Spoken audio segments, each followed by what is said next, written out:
வணக்கம். கடகராசி ஆகஸ்ட் மாத பலன்கள் 2024.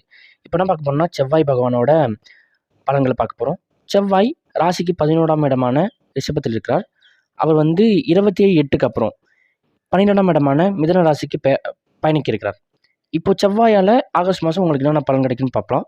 11க்கு செவ்வாயால கீர்த்தி கிடைக்கும், எடுத்த காரியத்தில் வெற்றி, தொழில் சார்ந்த விஷயங்கள் வெற்றி, வேலை சார்ந்த விஷயங்கள் வெற்றி, செவ்வாய் காரகத்துவமான ரத்தம், எலும்பு, ரியல் எஸ்டேட், லேண்டு, அக்ரிகல்ச்சர் இந்த விஷயங்களில் பயணிக்கிறவங்க, வேலை செய்கிறவங்க, முதலாளியாக இருக்கிறவங்களுக்கு எடுத்த காரியத்தில் வெற்றி கைகூடி வரும். நினைத்த எண்ணங்கள் ஈடேறும். ஒரு சுபமான ஒரு மாதமாக செவ்வாய் பகவான் உங்களுக்கு அமைச்சு தர இருக்கிறார். 12இல் செவ்வாய் 27/8க்கு அப்புறம் பயணித்து எடுத்த காரியத்தில் வெற்றி மூலமாக சில லாபங்களையும், எதிர்பார்த்த பணம் அந்த செயல்கள் மூலமாக உங்களை சேரும். சுகமாக இருக்கக்கூடிய ஒரு மாதமாக இருக்கும். பிபி, எலும்பு பிரச்சனை இருக்கவங்களுக்கு, கடகராசிக்காரர்களுக்கு இந்த மாதம் டாக்டர் மூலமாக ஒரு நல்ல ஒரு உடல்நிலையை தரக்கூடிய ஒரு அமைப்பு ஏற்படுத்தி தருகிறார் செவ்வாய் பகவான்.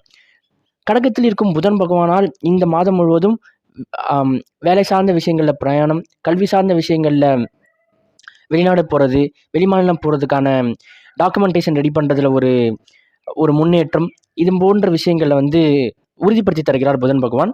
சூரியன் கடகத்திலே இருப்பதனால் நோய் அலைச்சல் ஏற்படும்.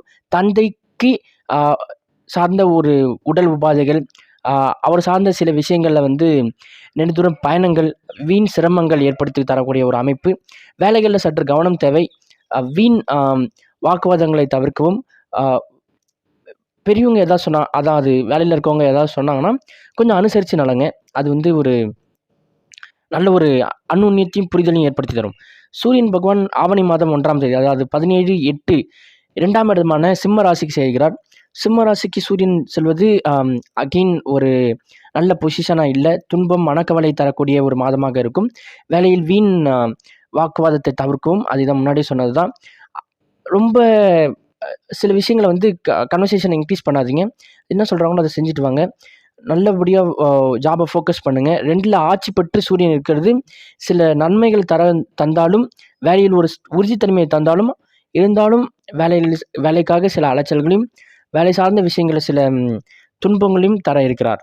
அதை மட்டும் கொஞ்சம் கவனமாக பார்த்துக்கோங்க. சுக்கிரன் பகவான் பார்த்தீங்கன்னா முதல் 2 நாள் கடகத்தில் இருக்கிறார். அதனால் தனலாபம், சுகம் ஏற்படும். மனைவி கணவனுக்கிடையே ஒற்றுமை அதிகரிக்கும். புரிதல் ஏற்படும். கூட்டுத் தொழில் மூலமாக நல்ல லாபங்கள் ஏற்படும். கூட்டுத் தொழில் புதிய முயற்சிகள் கைகூடி வரும். கூட்டுத் தொழிலில் அடுத்த கட்ட ப்ராசஸை நீங்கள் ப்ரொசீட் பண்ணுவீங்க. புதிய தொழில் ஆரம்பிக்கிறவங்களுக்கு இது ஒரு சால சிறந்த நாட்களாக கருதி கொள்ளலாம். சுக்கிரன் பகவான் 27/8க்கு அப்புறம் 3ஆம் இடத்துக்கு போகிறார். 3ஆம் இடத்துக்கு போகிறது சௌபாக்கியம், செல்வம் அதிகரிக்கும். இந்த மாதம் உங்களுக்கு சுக்கிரன் பகவானால் செல்வம், புதிய நகை வாங்குதல், புதிய ஆபரணம் வாங்குதல், வீடு மனை வாங்குதல், வாகனம் வாங்குதல் யோகம் இருக்குது. வாய்ப்பு இருந்தால் அதை பயன்படுத்தி கொள்ளுங்கள். புதிய நகை, ஆபரணம், செல்வம் போன்றவற்றை வாங்கி வீட்டில் மகிழ்ச்சியை சேருங்கள். இது சுக்கிர பகவான் கொடுக்கும் ஒரு அமைப்பாக இந்த மாதம் உங்களுக்கு அமைய இருக்கிறது. அடுத்து பார்த்திங்கன்னா 12இல் செவ்வாய் மாத ஸ்டார்டிங்கில் தன விரயம், துன்பம் தரக்கூடிய ஒரு அமைப்பு.